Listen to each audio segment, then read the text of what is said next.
Indo British advanced pain clinic నొప్పి మాయం surgery దూరం ఫర్ అపాయింట్మెంట్స్ 9155515563.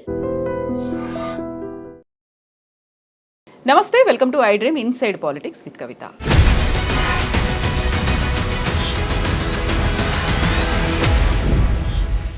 సో ప్రకాష్ గారు, ఈ మధ్యనే దావోస్లో వరల్డ్ ఎకనామిక్ ఫోరం జరిగింది.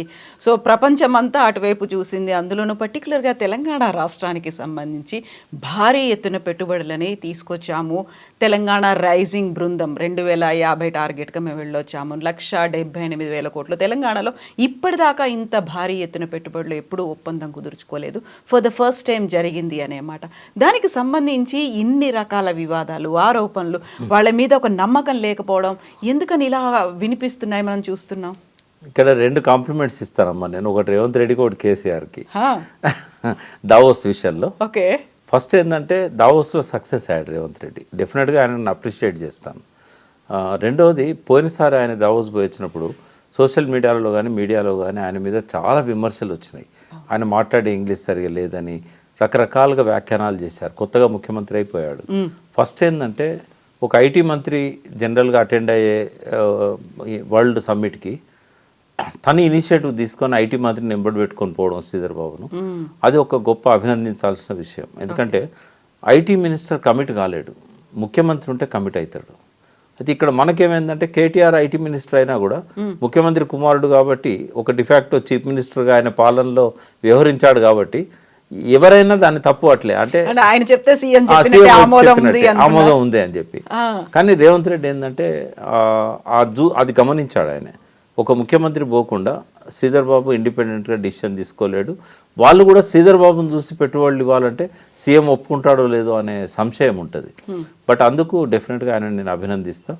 బట్ ఈ పెట్టుబడులన్నీ తన వల్లనే వచ్చాయని ఆయన అనుకుంటే అది ఆయన పతనానికి దారితీస్తుంది.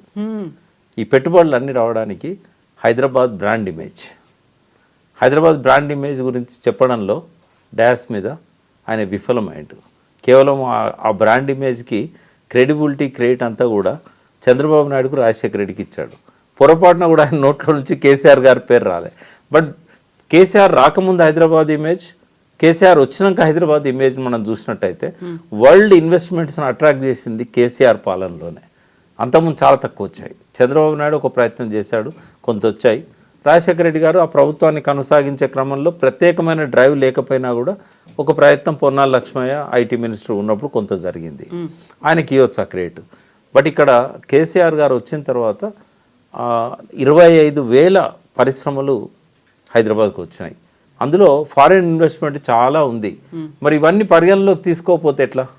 అది మనం ఈ ఇన్వెస్ట్మెంట్స్ అన్నీ వచ్చాయంటే ఒక 1 year నుంచి రేవంత్ రెడ్డి పాలన వల్ల రాలే. 10 ఏళ్ళ టీఆర్ఎస్ పాలన యొక్క ఆ హైదరాబాద్ వైభవం, గొప్పతనం కూడా ఇందులో ఒక ముఖ్యమైన పాత్ర. కాబట్టి ఒక వరల్డ్ మార్కెట్ను అట్రాక్ట్ చేయగలిగే ఒక గొప్ప హైదరాబాద్ను సృష్టించిన కేటీఆర్ని అదేవిధంగా అదే కొనసాగింపుగా ఏదైతే కేటీఆర్ చేసిన ఎఫర్ట్స్ని ఇంకో 10 ఇంతలు పెంచే విధంగా రేవంత్ రెడ్డి కొనసాగిస్తున్నాడు. కాబట్టి తప్పకుండా ఆయన నేను అభినందిస్తాను. బట్ ఇదంతా కూడా ఒక 50,000 ఉద్యోగాలు క్రియేట్ అవుతున్నాయి. ఇన్వెస్ట్మెంట్స్ ఇచ్చే వాళ్ళల్లో నారాయణమూర్తి కానీ, మెగా ఇంజనీరింగ్ కానీ, వీళ్ళంతా మన ఇండియన్స్ అయినా కూడా 100% అవి వస్తాయని నమ్మొచ్చు మనం. అంటే రాబోయే రోజుల్లో ఇంకా పెద్ద ఎత్తున హైదరాబాద్ విస్తరించడానికి, ఎంప్లాయ్మెంట్ జనరేషన్కి ఈ పెట్టుబడులు బాగా ఉపయోగపడతాయి. కాకపోతే గత సంవత్సరం 45,000 కోట్ల పెట్టుబడులు ఏమయ్యాయి, ఆచరణలోకి వచ్చాయా లేదా? ఇప్పుడు 1,78,000 కోట్లు పెట్టుబడులు అనుకున్నప్పుడు ఎంతకాలం పడుతుంది? నిజంగా అది పేపర్ల మీద సంతకాలేనా, గ్రౌండ్లో కూడా వస్తాయా అనే ఒక డౌట్ ఎందుకని బీఆర్ఎస్ అంత తీవ్రంగా వ్యక్తం చేస్తోంది? అంటే జనరల్గా ప్రతిపక్ష పార్టీ కాబట్టి వాళ్ళు అంటారు. బట్ నేనేమంటానంటే ప్రెగ్నెన్సీ కన్ఫర్మ్ కాగానే పాప పుడుతుందా? 9 నెలలు అయితే వెయిట్ చేయాలి కదా. ఆ వెయిట్ చేసే క్రమంలో ఇన్ఫ్రాస్ట్రక్చర్ క్రియేషన్ అనేది జరగాలి. రేవంత్ రెడ్డి దగ్గర డబ్బులు లేక కొద్దిగా అది వెనక పడుతున్నది. బట్ 4th సిటీ మాత్రం కొద్దిగా ఊపు అందుకుంటుంది. ఆయన ఏదైతే 4th సిటీ అన్నాడో ఊరికే అనౌన్స్ చేశాడు రియల్ ఎస్టేట్ వాల్యూ పెరగడానికి అని అనుకున్నాము. బట్ ఆ రేడియల్ రోడ్స్ ఇవన్నీ కూడా వర్క్ స్టార్ట్ అవుతున్నాయి. RRR సంబంధించిన పనులు కూడా పోతున్నాయి కాబట్టి, ముందుకు పోతున్నాయి కాబట్టి డెఫినెట్గా వస్తాయని అనుకుందాము. ఇప్పుడు అంటే ఒకసారి కమిట్ అయిన తర్వాత వాళ్ళు ప్రయత్నం చేస్తారు ఇన్వెస్ట్మెంట్ కోసం. వాళ్ళకున్న ఇంటర్నల్ ఇబ్బందులు ఏమన్నా వచ్చినప్పుడు మళ్ళీ వెనక్కిపోతారు. బట్ ఇప్పుడు ఏవైతే 2 లక్షల పైన కోట్లు వస్తున్నాయని అన్నారో ఒక 70% 80% వచ్చినా చాలు. 50,000 ఉద్యోగాల కాడ 30,000 ఉద్యోగాలు వచ్చినా కూడా చాలు. అంటే ఆ ప్రయత్నాన్ని అంటే అప్రిషియేట్ చేద్దాం. ఎందుకు ముందు పోయేటోని కాల్బెట్ లాగాలి? నేను ఆ స్టాండ్ నేను తీసుకోను. టీఆర్ఎస్ స్టాండ్ టీఆర్ఎస్కి ఉంటుంది. ఒక విశ్లేషకునిగా I'm appreciating Revanth Reddy. Yes, Prakash garu. Thank you so much, Andy. Thank you.